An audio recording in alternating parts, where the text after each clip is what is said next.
إن الحمد لله نحمده ونستعينه ونستغفره ونعوذ بالله من شرور أنفسنا ومن سيئات أعمالنا من يهده الله فلا مضل له ومن يضلله فلا هادي له وأشهد أن لا إله إلا الله وأشهد أن محمدًا عبده ورسوله اللهم صل على محمد وعلى آل محمد كما صليت على إبراهيم وعلى آل إبراهيم إنك حميد مجيد اللهم بارك على محمد وعلى آل محمد كما باركت على إبراهيم وعلى آل إبراهيم إنك حميد مجيد يا أيها الذين آمنوا اتقوا الله حق تقاته ولا تموتن إلا وأنتم مسلمون يا أيها الناس اتقوا ربكم الذي خلقكم من نفس واحدة وخلق منها زوجها وبث منهما رجالا كثيرا ونساء واتقوا الله الذي تساءلون به والأرحام إن الله كان عليكم رقيبا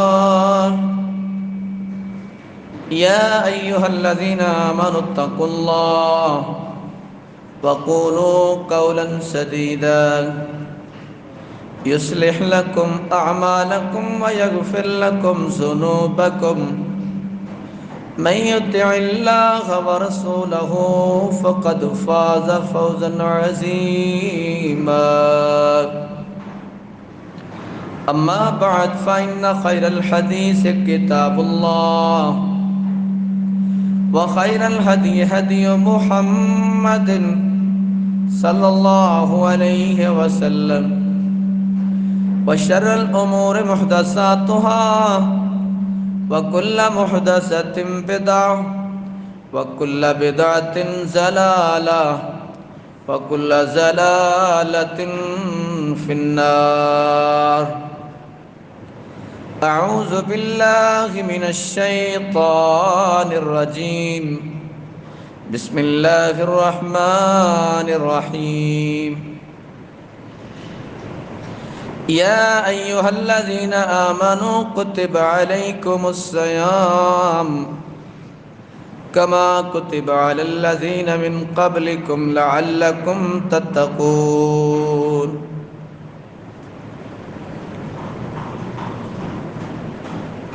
ہر قسم کی حمد و ثنا اللہ ذوالجلال والاکرام کی ذات کے لیے، جس اللہ نے ہم کو انسان اشرف المخلوقات بنایا۔ درود اور سلام حضرت محمد عربی صلی اللہ علیہ وسلم کی ذات اقدس پر، جو رہبر، رہنما، ہادی، مرشد، پیر، پیغمبر بن کر آئے۔ حمد و ثنا، درود و سلام کے بعد عزیز بھائیوں، بزرگوں، قابل صد احترام اور بہنوں،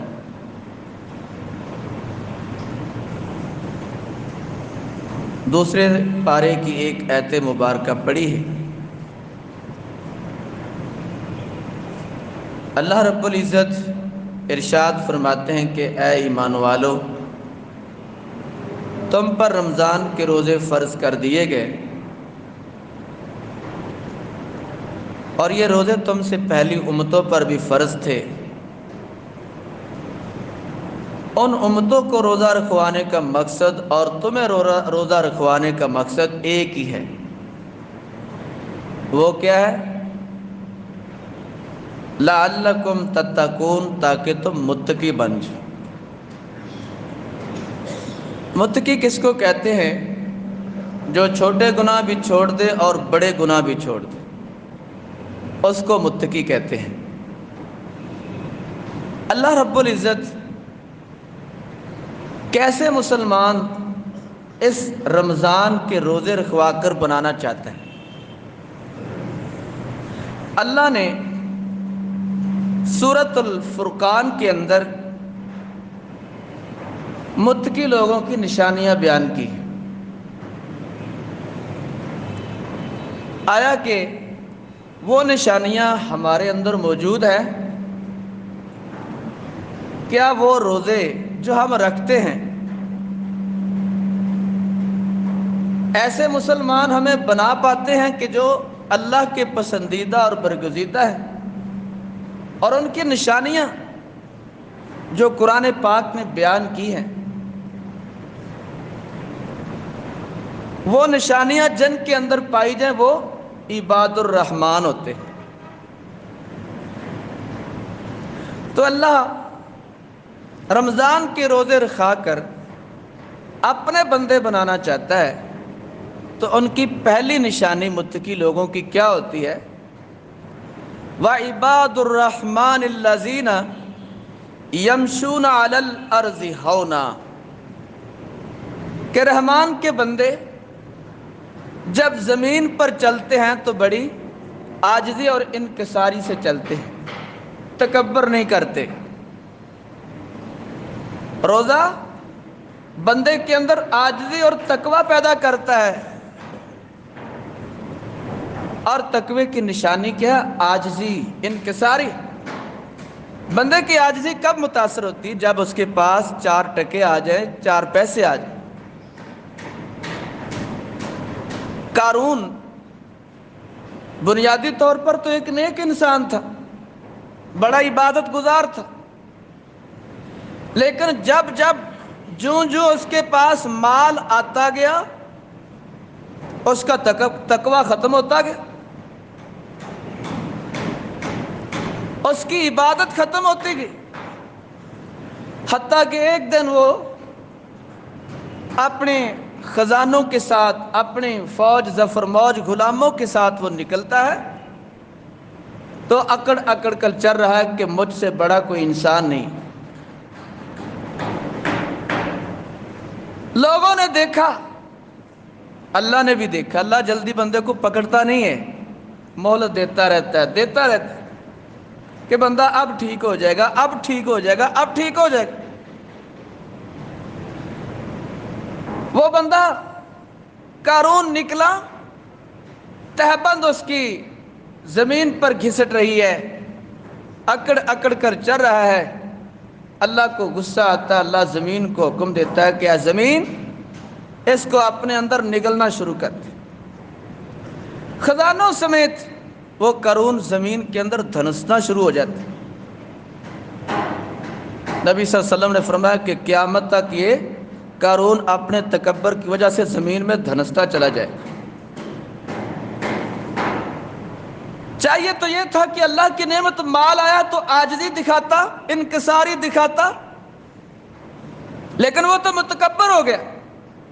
اس سے یہ پتہ چلتا ہے کہ بندے کے تقوی کو خراب کرنے والی چیز پیسہ بھی ہے، لیکن اگر یہی پیسہ بندہ اللہ کے راستے میں خرچ کرتا ہے تو تقوی آتا ہے، اگر وہ خرچ نہیں کرتا تو تکبر آتا ہے۔ اس لیے رمضان المبارک میں نبی صلی اللہ علیہ وسلم کثرت کے ساتھ مال خرچ کیا کرتے تھے۔ یعنی مال خرچ کرنا اللہ کے راستے میں یہ تقوی کی علامت ہے، یہ تقوی کی ایک نشانی ہے، تاکہ بندے کے اندر عاجزی رہے، بندہ یہ سوچتا رہے کہ میرا مال میرا نہیں ہے بلکہ یہ اللہ کی دی ہوئی امانت ہے، اس کو میں نے مخلوق خدا پر اور اللہ کے راستے میں خرچ کرنا ہے۔ عباد الرحمن متقی لوگوں کی پہلی نشانی عاجزی، انکساری ہے۔ دوسری نشانی وَإِذَا خَاطَبَهُمُ الْجَاهِلُونَ قَالُوا سَلَامًا، رحمان کے بندے جب ان کے ساتھ جاہل لوگ گفتگو کرتے ہیں وہ جاہلوں کے ساتھ سینگ نہیں پھنساتے، بلکہ بحث سے گریز کرتے ہوئے السلام علیکم کہہ کے گزر جایا کرتے۔ یہ متقی لوگوں کی نشانی ہوتی ہے۔ بحث میں ہوتا کیا؟ لڑائی ہوتی ہے، انجام نفرت ہوتی ہے، ایک دوسرے کو گالیاں اور برا بلا ہوتا ہے۔ ہاں تبلیغ بندہ ضرور کرتا ہے، نصیحت کرتا ہے، بحث نہیں کرتا۔ بحث اور چیز ہے، نصیحت اور چیز۔ کسی کو میں دعوت دوں یہ اور بات ہے، لیکن کسی کے ساتھ بحث کر کے اپنا آپ منواؤں یہ اور بات۔ اسلام نے رحمان کے بندوں کی نشانیاں بیان فرمائی، وَإِذَا خَاطَبَهُمُ الْجَاهِلُونَ قَالُوا سَلَامًا، کہ جب جاہل لوگ تم سے مخاطب ہوں، بحث کرے تو ان کو السلام علیکم کہہ کر آگے چلے جایا کر، کیونکہ وہ بحث تمہیں کہیں گمراہ نہ کر دے۔ یہ دوسری نشانی ہے۔ میرے بھائیو، ہمارا وتیرہ کیا ہے؟ ہم کسی کے ساتھ اگر بحث کریں تو ہم کوشش کرتے ہیں کہ اپنی بات منوائیں۔ نبی صلی اللہ علیہ وسلم کو اللہ نے یہ اختیار نہیں دیا تھا،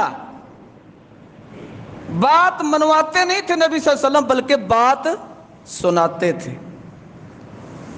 آپ کو منوانے کا اختیار ہوتا تو اپنے چچاؤں کو منوا لیتے، لیکن یہ تو اللہ کی تقسیم ہے کہ آپ دعوت دیتے گئے، کوئی حبشہ سے اٹھا، کوئی روم سے اٹھا، کوئی ایران سے اٹھا، ان کو ہدایت آ گئی۔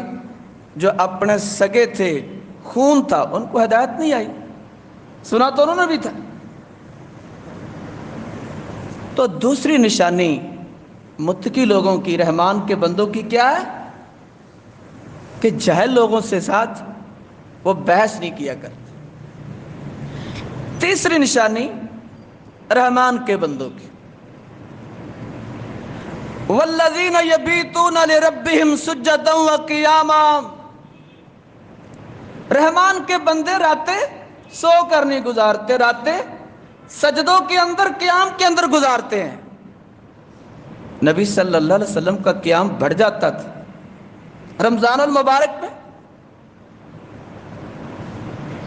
ایسے متقی لوگ جن کے اندر رمضان کے روزے تقوی پیدا کرتے ہیں، وہ تقوی کی ایک علامت یہ بھی ہے کہ متقی لوگ رات کو اٹھ کر قیام اور سجدے میں اپنی راتیں بسر کرتے ہیں۔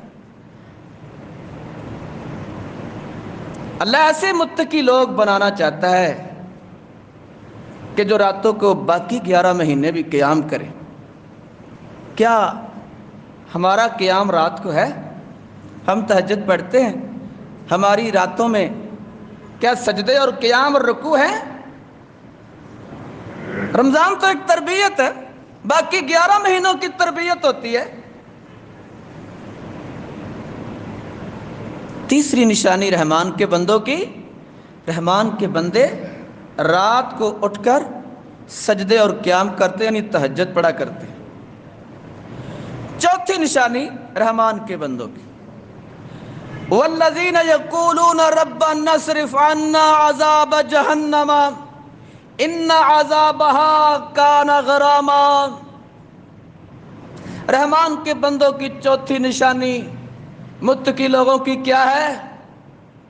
کہ وہ اپنے رب سے دعا کرتے ہیں کہ اے ہمارے رب ہمیں جہنم کے عذابوں سے بچا لے۔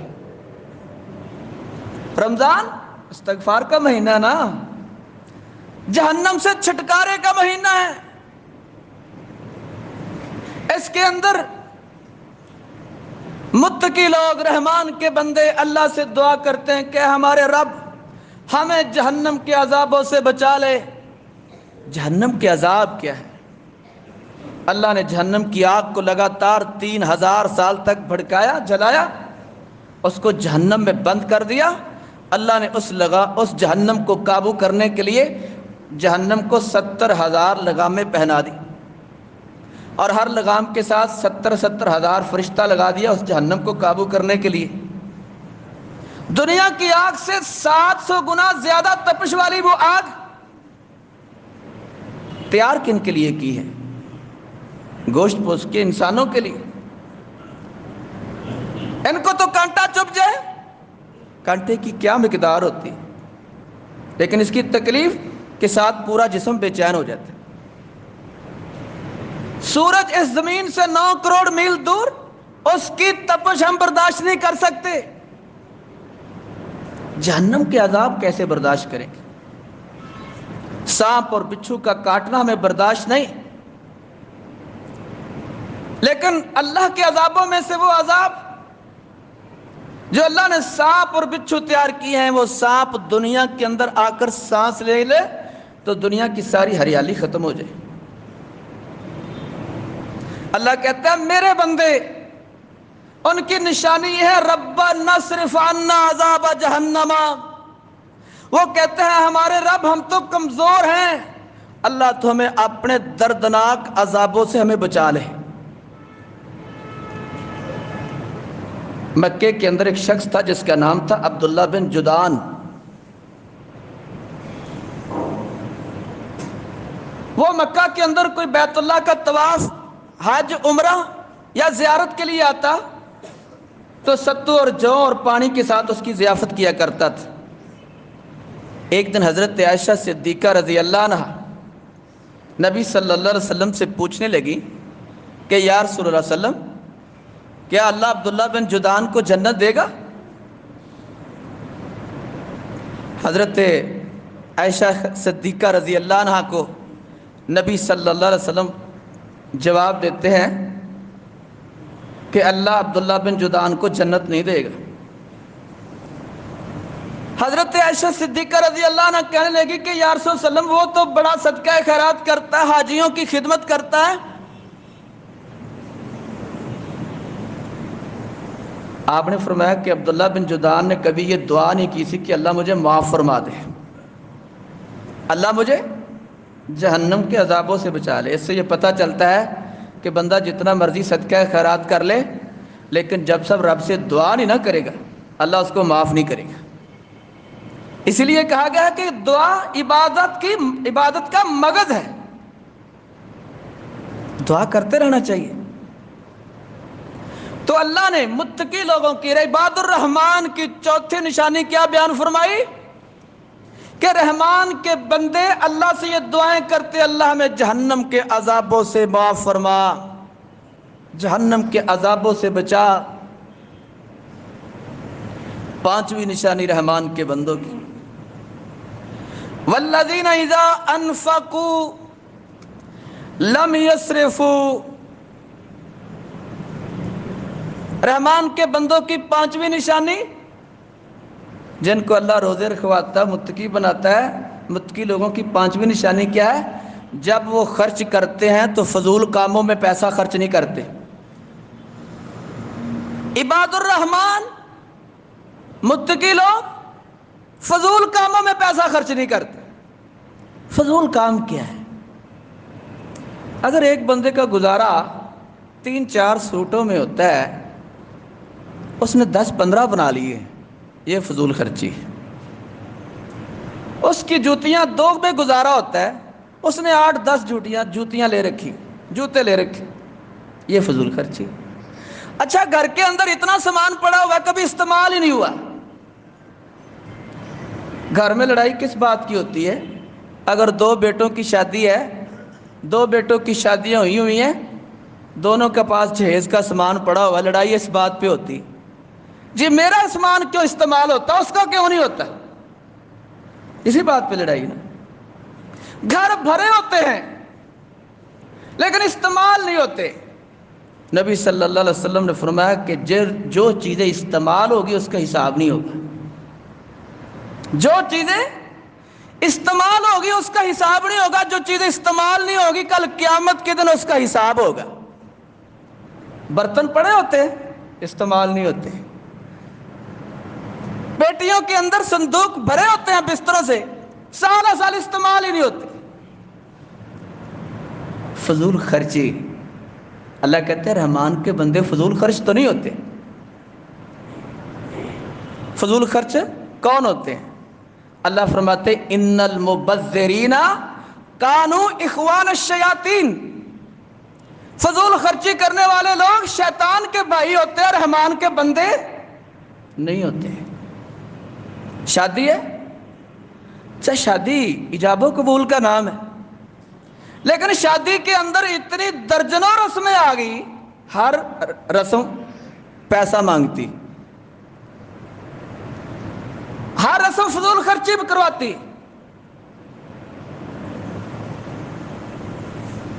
لڑکی اور لڑکے کی شادی، پہلے تو منگنیوں پہ خرچے، پھر جناب مہندیوں کے خرچے، باجے گاجے، ساز و آواز، لا تعداد رسمیں، ہر رسم پر پیسہ خرچ۔ یہ کیا ہے؟ ان المبذرین کانوا اخوان الشیاطین۔ رحمان کے بندے تو فضول خرچی نہیں کرتے نا۔ کوئی بندہ کہے کہ یہ فضول خرچی کر کے میں رحمان کا بندہ، اللہ کہتا وہ میرا نہیں، بلکہ ان المبذرین کانوا اخوان الشیاطین، وہ شیطان کے بھائی ہیں۔ بھائی رحمان کے بندے جب خرچ کرتے ہیں تو فضول کاموں میں خرچ نہیں کرتے۔ رمضان کا روزہ یہ تقویٰ دیتا ہے۔ میرے بھائیوں، کتنے ہی فضول کاموں کے اندر ہم پیسہ خرچ کرتے ہیں، اس کا نقصان کیا ہوتا ہے؟ جب فضول کاموں میں پیسہ خرچ ہوتا ہے تو پھر اللہ کے راستے میں بندے کا دینے کو دل ہی نہیں کرتا۔ یہ بندے کی ایک سائیکی بن جاتی، سوچ بن جاتی، کیونکہ فضول کام پیسے نہ لگنا ہوتا ہے۔ پیسہ بندے کے پاس ٹھہرتا نہیں ہے، لگ جائے گا، اگر اللہ کے راستے میں نہیں لگاؤ گے کہیں اور لگ جائے گا، تھانوں کچہری میں، مقدموں بیماریوں پہ لگ جائے گا۔ لیکن اس کا تمہیں اجر نہیں ہے۔ اجر کس کا ہے؟ کہ جو تم آج خود خرچ کرو، فضول کاموں سے بچ کر خرچ کرو۔ تو پانچویں نشانی رحمان کے بندوں کی، جن کو اللہ روزہ رکھا کر متقی بنانا چاہتا ہے، کہ وہ فضول کاموں میں پیسہ خرچ نہیں کرتے۔ چھٹی نشانی متقی لوگوں کی، وَلَمْ يَقْتُرُوا وَكَانَ بَيْنَ ذَلِكَ قَوَامًا۔ رحمان کے بندے جب اللہ کے راستے میں خرچ کرتے ہیں تو اپنا ہاتھ تنگ نہیں کرتے، نیرو مائنڈ کے ساتھ، تنگ ذہن کے ساتھ خرچ نہیں کرتے۔ تنگ ذہن کیا ہے؟ عزیز بھائیو، مسجد میں اعلان ہوتا ہے کہ جی فلاں مقصد کے لیے، فلاں نیک کام کے لیے اپیل ہے، اس پر خرچ کرو۔ میں ذہن بنا لیتا ہوں کہ جی میں 50 روپے دینے میں جیب میں ہاتھ ڈالتا ہوں، 500 کا نوٹ نکل آتا ہے، 100 کا نکل آتا ہے، میں پریشان ہو جاتا ہوں کہ ہے میں تو 50 دینا چاہتا تھا، یہ 100 500 نکلا ہے، میں پریشانی میری، یہ تنگی ذہن ہے۔ یعنی میری سوچ اگر پریشان کون ہے؟ اللہ کے راستے میں زیادہ خرچ کرنے سے۔ اللہ کہتے ہیں وَلَمْ يَقْتُرُوا، مومن کی یہ نشانی نہیں، متقی بندوں کی نہیں، وہ تو خوش ہوتا ہے کہ اچھا اللہ مجھ سے زیادہ خرچ کروانا چاہتا ہے، اللہ مجھ سے زیادہ اپنے راستے میں خرچ کروانا چاہتا ہے، اگر تو اس کو خوشی ہوتی ہے۔ یہ ہے وَلَمْ يَقْتُرُوا، کہ اللہ کے راستے میں خرچ کرنے سے وہ ہچکچاتا نہیں، جیسے وہ خرچ کرتا جاتا ہے اللہ اس کو اتنا ہی زیادہ دیتا جاتا ہے۔ لیکن اللہ دیتا کن کو ہے؟ جن کی سوچ دینے والی ہوتی ہے، جن کی سوچ یہ ہو کہ میں دوں گا تو مجھے دے گا۔ یاد رکھو اللہ بندے کو پہلے دیتا ہے، اللہ پہلے لیتا ہی نہیں۔ زکوٰۃ کن پر ہے؟ جن کو اللہ نے دیا ہے۔ عشر کن پر ہے؟ جن کو اللہ نے دیا ہے۔ جن کو اللہ دیتا ہے بعد میں اللہ لیتا ہے۔ اللہ کہتے ہیں رحمان کے بندے، اسی لیے تو اللہ کے نبی صلی اللہ علیہ وسلم رمضان المبارک میں کیا کرتے تھے؟ آندھی اور طوفان کی طرح اللہ کے راستے میں صدقہ کیا کرتے تھے۔ اور اس رمضان المبارک کے اندر اللہ ایک صدقہ ایسا جو ہر مسلمان سے کرواتا ہے، وہ چاہے غریب ہے، چاہے امیر ہے، چاہے غلام ہے، چاہے آقا ہے، چاہے بچہ ہے، چاہے بوڑھا ہے چاہے مرد ہے چاہے عورت، وہ کیا ہے؟ صدقۃ الفطر۔ یعنی ہر بندے کو خرچ کرنے کی ترغیب رمضان المبارک میں ہے کہ ہر بندہ خرچ کرے۔ کیوں؟ کہ بندہ تنگ ذہن نہ ہو اللہ کے راستے میں خرچ کرنے سے، وہ سوچے کہ پیسہ مال دولت اللہ کا ہے تو میں اللہ کے راستے میں خرچ کر رہا ہوں۔ وَلَمْ يَكْتُرُوا، رحمان کے بندوں کی متقی لوگوں کی چھٹی نشانی یہ ہے کہ وہ اللہ کے راستے میں کھلا خرچ کرتے ہیں، اللہ بھی ان کو کھلا دیتا ہے۔ آپ دیکھ لیں، جو دیتے ہیں وہ اللہ سے لیتے ہیں، جو کھلا خرچ کرتے ہیں اللہ ان کو کھلا دیتا ہے۔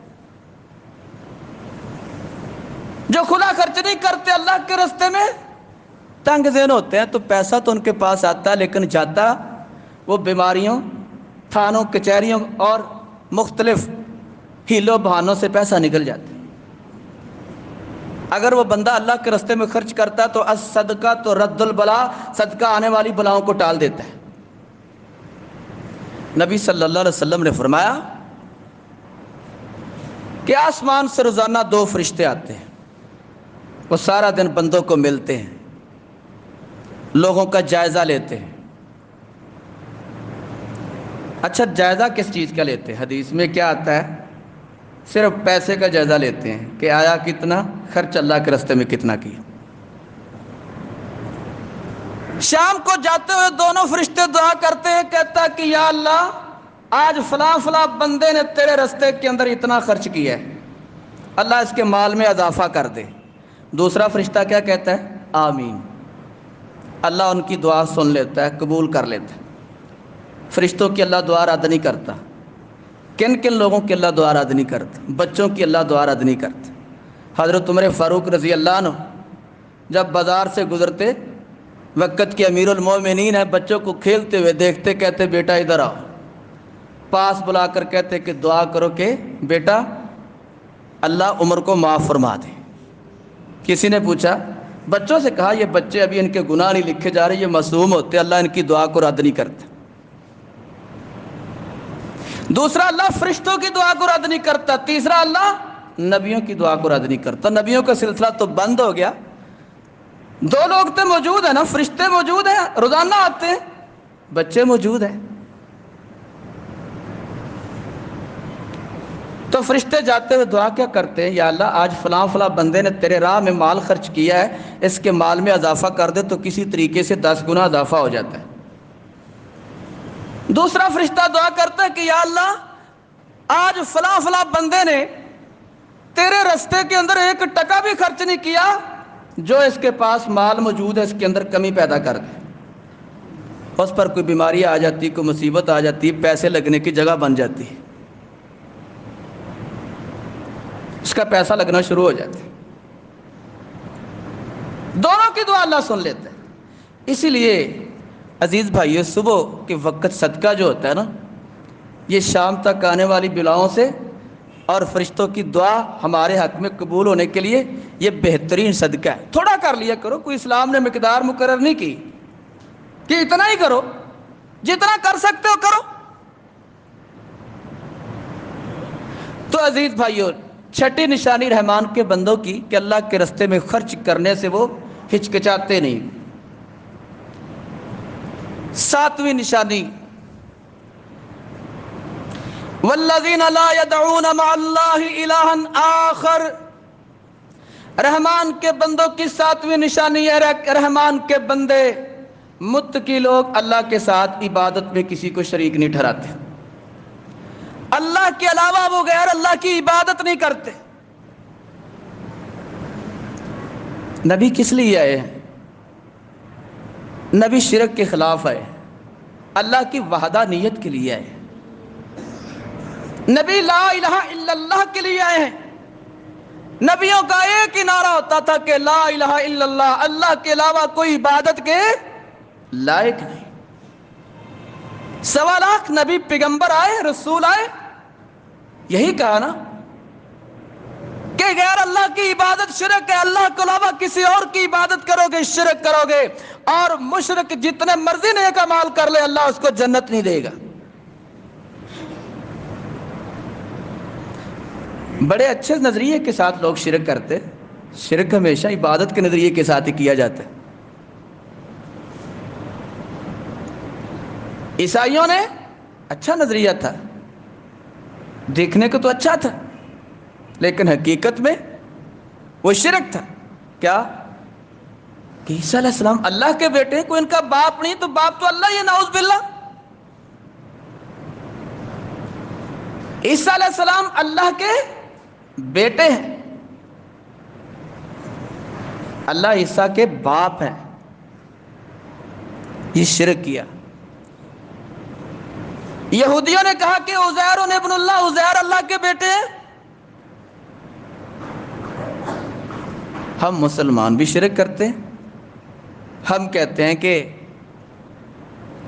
فلاں بندے وہ اللہ کی مخلوق میں وہ قبر کے نیچے ہے، وہ قبر کے اندر ہے، زندہ اور مردہ کو ہم نے عبادت کے لائق سمجھا۔ آپ دیکھتے ہیں کہ ہزاروں لوگ دنیا میں لوگوں کو سجدہ کرتے ہیں، کچھ مردہ کو کرتے ہیں، کچھ زندہ کو کرتے ہیں۔ یہ کیا ہے؟ غیر اللہ کی عبادت۔ اللہ کہتے ہیں جو رمضان کا روزہ ہے وہ بندے کے اندر اتنا تقویٰ پیدا کر دیتا ہے کہ وہ کسی کے سامنے جھکنے نہیں دیتا۔ وہ رمضان کا روزہ، والذین لا یدعون مع اللہ، رحمان کے بندے اللہ کے علاوہ کسی اور کی پوجا پاٹ نہیں کرتے۔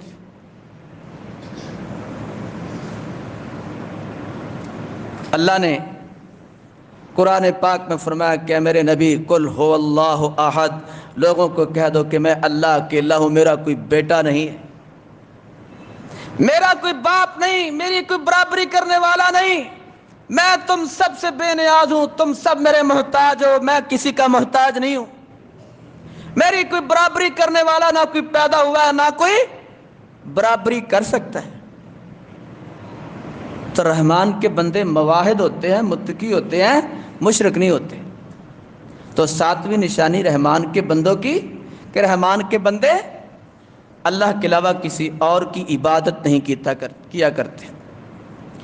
آٹھویں نشانی رحمان کے بندوں کی وَلَا يَقْتُلُونَ النَّفْسَ الَّتِي حَرَّمَ اللَّهُ إِلَّا بِالْحَقِّ، رحمان کے بندے لوگوں کو ناحق قتل نہیں کرتے۔ میرے بھائیو، قتل عام ہے، بہت قسموں کا قتل مسلمان معاشرے میں ہوتا ہے۔ کچھ قتل ہم مسلمان ماں کے پیٹ میں کرتے ہیں۔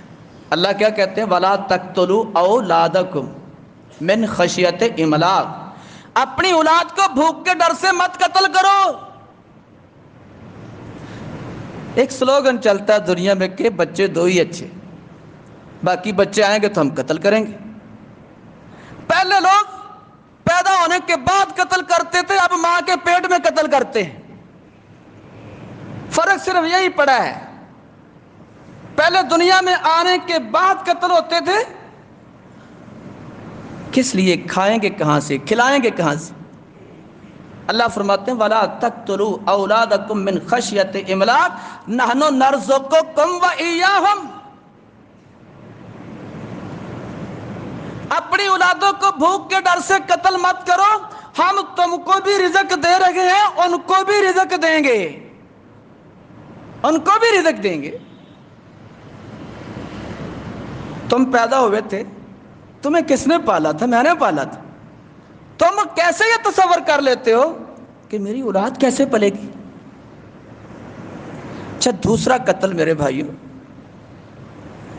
وراثت کا، جائیداد کا، انا کا، اور تیسرا قتل مذہب کا، چوتھا قتل سیاسی فرقہ بازی کا۔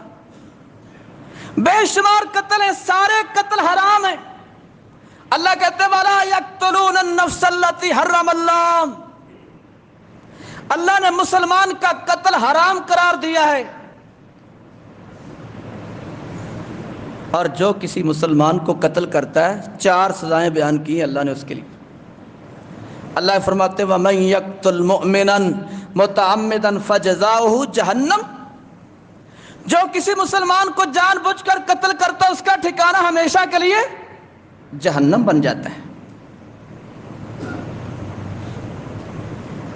میرے بھائیوں، شیطان نے مسلمانوں کی دو کیٹیگری بنائی ہیں، کچھ لوگوں کو مشرک بنا دیا، کچھ کو مسلمانوں کا قاتل بنا دیا۔ اور نبی صلی اللہ علیہ وسلم کی حدیث سن لو، قرآن کی آیت کیا ہے کہ جو کسی مسلمان کو جان بوجھ کر قتل کرے گا اس کا ٹھکانہ ہمیشہ کے لیے جہنم ہے۔ اللہ دو مسلمانوں کو، دو لوگوں کو کبھی جہنم سے نہیں نکالے گا، ایک جو شرک کرنے والے ہوں گے اور دوسرے جو کلمہ پڑھنے والوں کو قتل کرنے والے ہوں گے۔ آپ دیکھ لیں دنیا کے اندر اس وقت جو موجودہ حالات ہیں، بڑے بڑے لوگ ہیں جو مسلمانوں کو قتل کرتے ہیں، باقاعدہ ایک نظریہ موجود ہے۔ یہ داعش کیا ہے، ٹی ٹی پی کیا ہے، یہی ہے نا کہ مسلمانوں کو مارو۔ جبکہ نبی صلی اللہ علیہ وسلم کے دور میں کیا ہوتا تھا؟ اللہ نے سورہ توبہ کے اندر عبداللہ بن ابی اور دیگر منافقین کے بارے میں کہا کہ یہ کافر ہیں، لیکن ان کو اسی طرح نہ کافر کہا گیا اور نہ ان کو قتل کیا گیا۔ بدترین مسلمانوں میں سے جو کوئی مسلمان تھے وہ منافقین تھے نبی صلی اللہ علیہ وسلم کے دور میں۔ لوگوں نے اجازتیں مانگی کہ ان کو قتل کریں، آپ نے کہا نہیں، کیونکہ یہ بظاہر کلمہ پڑھتے ہیں، بظاہر کلمہ پڑھتے ہیں، لیکن ان کی حرکتیں تو اسلام کے خلاف تھی، نبی صلی اللہ علیہ وسلم کی حرمت کے خلاف تھی۔ آپ کے خلاف باتیں کرتے تھے، اسلام کے خلاف باتیں کرتے تھے، لیکن نبی صلی اللہ علیہ وسلم نے قتل کیوں نہیں کروایا؟ اصل میں آنے والے مسلمانوں کو ایک میسج دینا تھا، کیا بدترین سے بدترین بھی کوئی مسلمان ہو لیکن اس نے کلمہ پڑھا ہو، کسی مسلمان کے لیے لائق نہیں کہ وہ اس کو قتل کرے۔ یہ میسج دینا تھا۔ جاؤ آپ حدیث اٹھا کے دیکھیں، اسلامی تاریخ اٹھا کے دیکھیں، نبی صلی اللہ علیہ وسلم نے کسی کلمہ پڑھنے والے کو، چاہے کوئی منافق ہے، چاہے کوئی ناموں نہاد مسلمان ہے، قتل نہیں کیا۔ ہم کہتے ہیں جی فلاں بھی کافر، فلاں بھی کافر، کلمہ پڑھنے والے کو کافر بناتے جاتے ہیں، دوسرے مرحلے پہ قتل کرتے جاتے ہیں۔ اللہ کہتے ہیں جو مومن ہے، متقی ہے، عباد الرحمن ہے، وَلَا يَقْتُلُونَ النَّفْسَ الَّتِي حَرَّمَ اللَّهُ، اللہ نے جن کا قتل حرام قرار دیا ہے مسلمان ان کو قتل نہیں کرتے۔ اسلام میں 3 طرح کا قتل جائز ہے، وہ انڈیویجول نہیں ہے، وہ ذاتی حیثیت میں قتل نہیں ہے، وہ اجتماعی حیثیت میں ہے، حکومت اور عدالت کے ذمہ ہے۔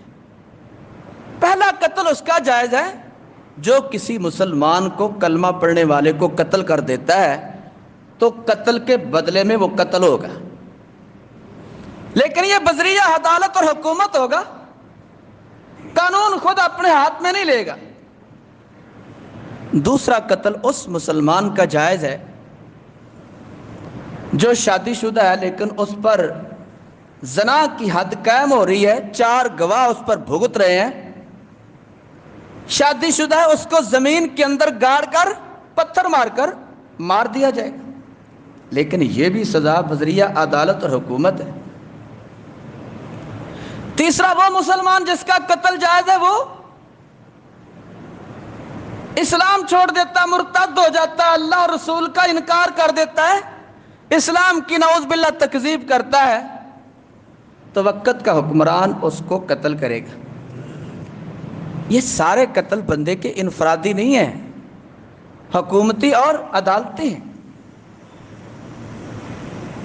اس کے علاوہ کوئی مسلمان کسی کو جائیداد وراثت پر قتل کرے گا، باقی انا کی وجہ سے قتل کرے گا، یا کسی بھی وجہ سے مذہبی یا سیاسی فرقہ بازی کی وجہ سے قتل کرے گا، وہ قتل کرنا اس کو جہنم کے اندر لے جائے گا، چاہے جتنا مرضی توحید پرست ہے۔ کیونکہ اللہ قرآن میں کہتے ہیں وَمَن يَقْتُلْ مُؤْمِنًا مُتَعَمِّدًا فَجَزَاؤُهُ جَہَنَّمَ، جو کسی مسلمان کو جان بوجھ کر قتل کرتا ہے اس کا ٹھکانہ ہمیشہ کے لیے جہنم بن جاتا ہے۔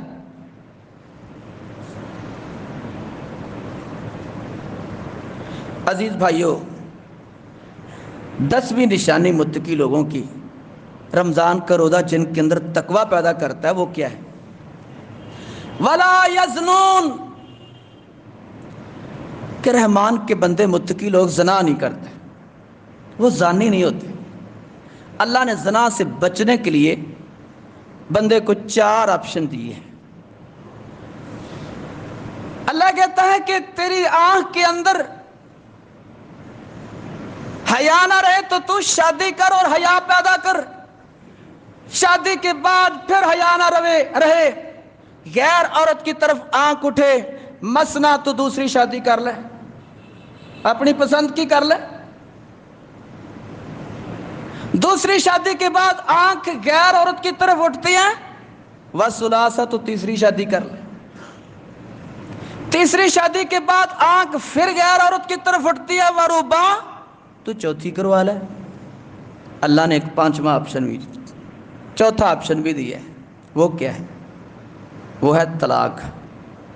اللہ کے حلال کاموں میں سے ناپسندیدہ کام طلاق کا ہے،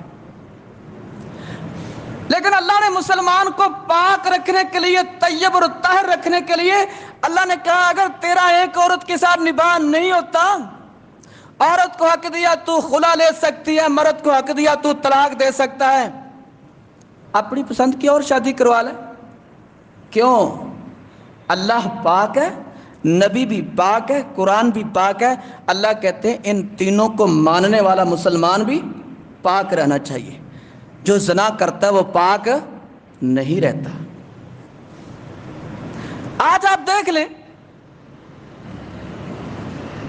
کہ زنا کے دروازے مختلف طریقوں سے کھلے ہوئے ہیں۔ نبی صلی اللہ علیہ وسلم کی حدیث ہے کہ مسلمان لڑکا یا لڑکی بالغ ہو جائے تو اس کی شادی کر دو، لیکن شادیاں کیوں نہیں ہو پاتی؟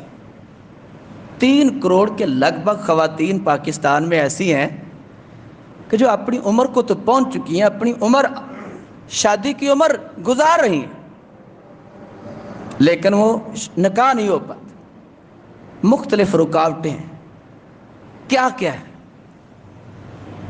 کہیں جہیز کے مسئلے، کہیں وراثت کے مسئلے، کہیں لڑکی زیادہ پڑ گئی لڑکے کم پڑے ہیں، رشتہ معقول نہیں ہے جی، کہیں کوئی مسئلہ ہوتا کیا ہے؟ بچیاں بیٹھی، انسانی فطرت کے تقاضے ہیں کہ انسانی فطرت گناہ کی طرف زیادہ مائل ہوتی ہے۔ اس گناہ سے روکنے کے لیے اللہ نے کہا نکاح کرو، وَأَنكِحُوا الْأَيَامَ، اپنے بے نکاح مردوں اور عورتوں کا نکاح کر دو۔ اگر تم غریب ہو تو اللہ تمہیں امیر کر دے گا، اگر تم فقیر ہو تو اللہ تمہیں غنی کر دے گا۔ یہ سورہ نور کی آیت ہے، لیکن ہمارا المیہ کہ ہم کہتے ہیں کہ پہلے امیر ہوں گے پھر شادی کروائیں گے۔ اللہ کہتے ہیں کہ تم شادی کرواؤ، میں تمہیں امیر کر دوں گا، میں تمہیں رزق دوں گا، میں تمہیں روزی دوں گا، تمہارے رزق کے دروازے کھولوں گا۔ یہ قرآن کہتا ہے، سورہ نور پڑھ لینا۔ عزیز بھائیو، مختلف ہیلا بہانوں سے شادیاں لیٹ، کہیں شادی کے نکاح کے اخراجات نہیں ہیں، جبکہ شادی تو ایجاب و قبول کا نام تھا، اس کو ہمارے معاشرے نے مشکل بنا دیا۔ نبی صلی اللہ علیہ وسلم کے پاس ایک عورت آئی، اب دیکھنا نکاح کتنا آسان تھا، ہم نے کتنا مشکل بنا دیا۔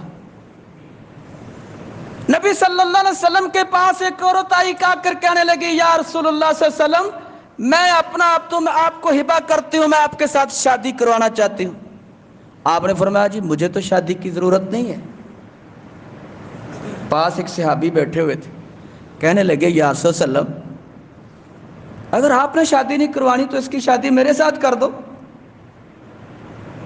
آپ نے پوچھا کہ اچھا کوئی حق مہر دینے کے لیے تیرے پاس کچھ ہے؟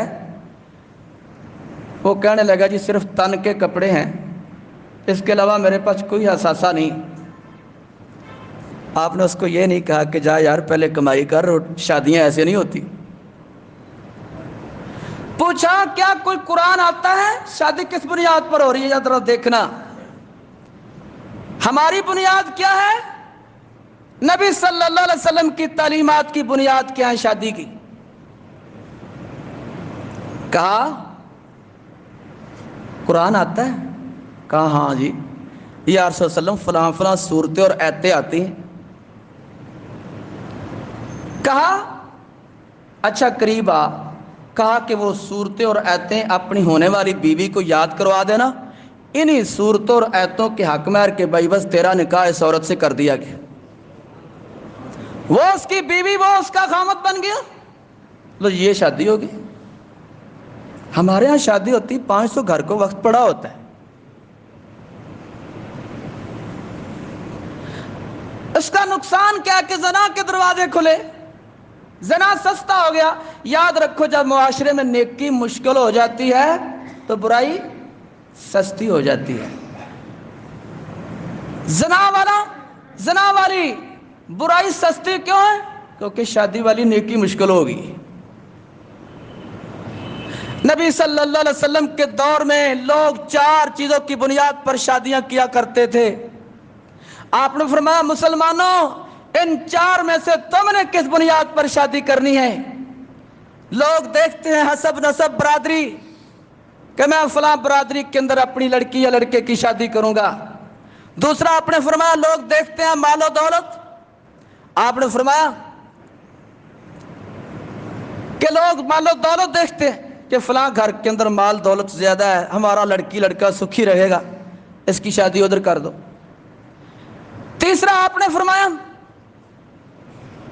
لوگ دیکھتے ہیں خوبصورتی، فلاں گھر کے اندر لڑکی لڑکا خوبصورت ہے، میں بیٹی یا بیٹے کی شادی ادھر کر دوں۔ آپ نے فرمایا چوتھا لوگ دیکھتے ہیں دین،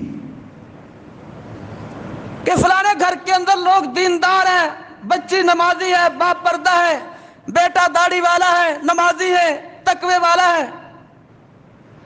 آپ نے فرمایا کہ لوگوں مسلمانوں ان 4 میں سے تم دین دیکھنا۔ جب تم دین دیکھ کر شادیاں کرو گے تمہارے گھروں کے اندر خیر و برکت رہے گی۔ اگر تم دین چھوڑ کر باقی چیزوں کو ترجیح دو گے تو تمہارے گھروں کے اندر دنگا فساد جنم لے گا۔ ہماری بنیاد ہاں اگر یہ باقی تینوں بھی مل جائیں دین کے ساتھ یہ سونے پہ سہاگا ہے، لیکن ترجیح کس کو دینی؟ دین کو۔ عزیز بھائیو یہ 10 نشانیاں متقی لوگوں کی جن کو اللہ روزے رکھواتا ہے۔ آگے اور بھی نشانیاں ہیں۔ اللہ رب العزت سے دعا ہے جو کچھ سنا اور سنایا اس پہ عمل کی توفیق عطا فرما۔ وما علینا الا البلاغ المبین۔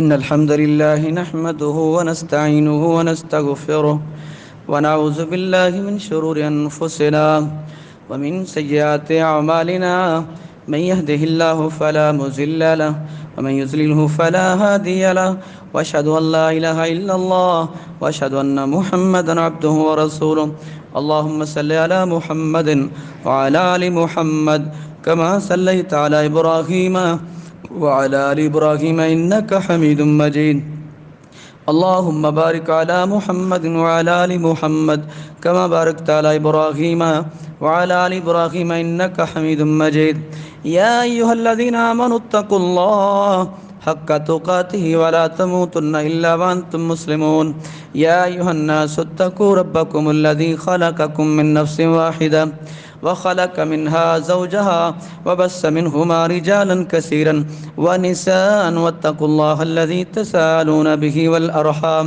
إن الله كان عليكم رقيبا يا أيها الذين آمنوا اتقوا الله وقولوا قولا سديدا يصلح لكم أعمالكم ويغفر لكم ذنوبكم من يطع الله ورسوله فقد فاز فوزا عظيما أما بعد فإن خير الحديث كتاب الله وخير الهدي هدي محمد صلى الله عليه وسلم وشر الأمور محدثاتها وكل محدثة بدعة وكل بدعة ضلالة وكل ضلالة في النار سبحان ربك رب